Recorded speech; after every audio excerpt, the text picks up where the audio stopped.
Assalamualaikum warahmatullahi wabarakatuh. Yang saya hormati dosen pengampu dalam mata kuliah seminar dan teman-teman yang seperjuangan dengan saya. Pertama-tama, marilah kita panjatkan puji dan syukur kehadiran Allah Subhanahu wa Ta'ala yang telah memberikan rahmat dan hidayahnya kepada kita semua. Pada kesempatan kali ini, saya akan menyampaikan pidato mengenai kebugaran jasmani di sekolah. Kebugaran jasmani merupakan suatu keadaan yang sangat diinginkan oleh setiap orang. Dengan kebugaran jasmani, orang akan dapat tampil lebih dinamis, semangat, serta terciptanya produktivitas kerja. Pada kurikulum pendidikan di Indonesia mengalami perubahan terkait dengan jam mata pembelajaran penjas yang ditambah dari sebelumnya 2 jam per minggu menjadi 3 jam per minggunya. Pernyataan di atas menunjukkan bahwa kebugaran jasmani sangat penting dimiliki oleh setiap manusia agar dapat menjalankan kegiatannya sehari-hari. Kebugaran jasmani menunjukkan kemampuan seseorang untuk mengerjakan tugas secara fisik pada tingkat moderat tanpa lelah yang berlebihan. Ada beberapa pendapat ahli mengenai kebugaran jasmani.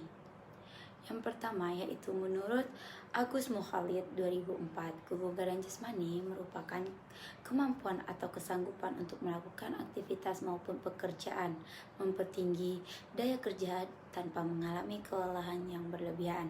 Sedangkan menurut Gibney DDK 2015, kebugaran jasmani adalah kualitas atau kondisi fisiologis karena itu jelas berbeda dengan aktivitas fisik serta latihan fisik yang merupakan tipe perilaku lainnya. Sedangkan menurut Askell dan Kenan 2006 dalam Sukamti 2016, kebugaran jasmani adalah serangkaian karakteristik fisik yang dimiliki atau dicapai seseorang yang berkaitan dengan kemampuan untuk melakukan aktivitas fisik. Sedangkan menurut Mayanti 2018, kebugaran jasmani merupakan kemampuan seseorang untuk melakukan aktivitas sehari-hari secara efisien tanpa mengalami kelelahan yang berlebih dan masih memiliki cadangan energi yang dapat digunakan untuk menikmati waktu luang.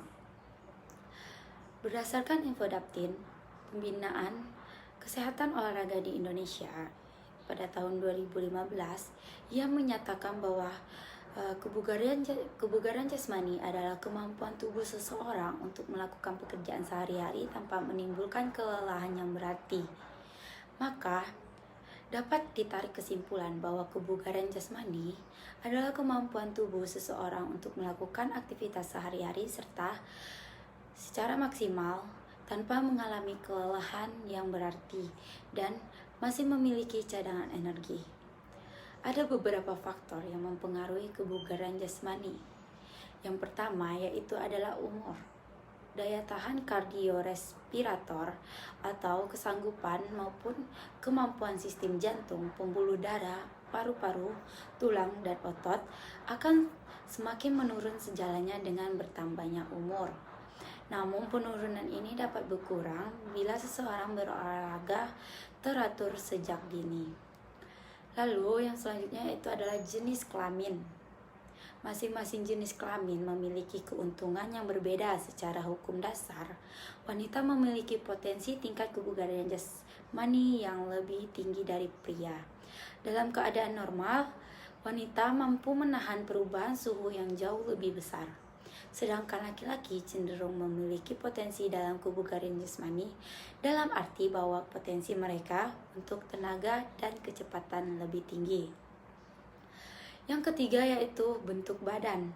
Kebugaran jasmani yang baik dapat dicapai dengan bentuk badan apapun sesuai dengan porsinya atau potensinya.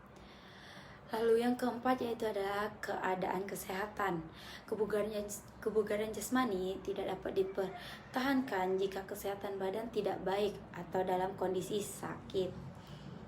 Lalu yang kelima yaitu gizi. Makanan sangat perlu jika hendak mencapai atau mempertahankan kebugaran jasmani dan kesehatan badan. Makanan yang seimbang akan mengisi kebutuhan gizi tubuh.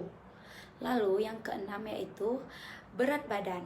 Berat badan ideal akan dapat melakukan pekerjaan dengan mudah dan efisien. Yang ketujuh yaitu istirahat. tubuh membutuhkan istirahat untuk membangun kembali otot-otot setelah latihan sebanyak kebutuhan latihan di dalam merangsang pertumbuhan otot.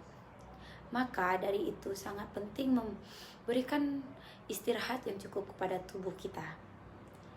Yang terakhir yaitu adalah kegiatan jasmani. Kegiatan jasmani atau fisik yang dilakukan sesuai dengan prinsip latihan, takaran latihan, dan metode latihan yang benar akan membuat hasil yang lebih baik. Kebugaran jasmani merupakan modal utama yang harus dimiliki manusia. Dengan memiliki tingkat kebugaran jasmani yang baik, maka manusia tersebut akan lebih mudah dalam melakukan aktivitas ataupun pekerjaannya.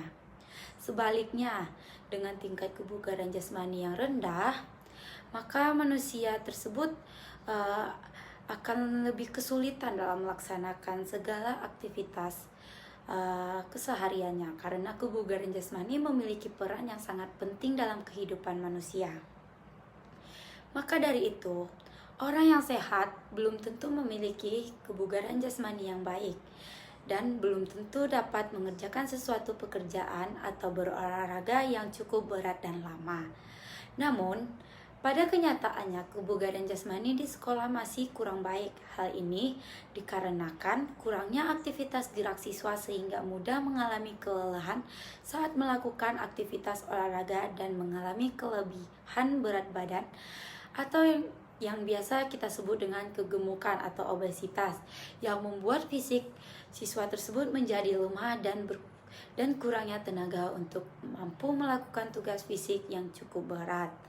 Maka dapat kita simpulkan bahwa tingkat kebugaran jasmani siswa di semua jenjang pendidikan belum berada dalam kondisi baik, dan semakin tinggi jenjang pendidikan semakin berkurang juga aktivitas fisik siswa sehingga berdampak pada penurunan kebugaran jasmaninya.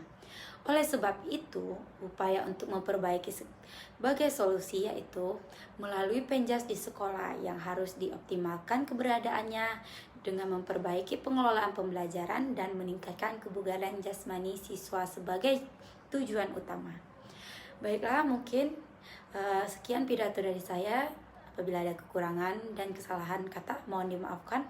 Saya akhiri dengan wassalamualaikum warahmatullahi wabarakatuh.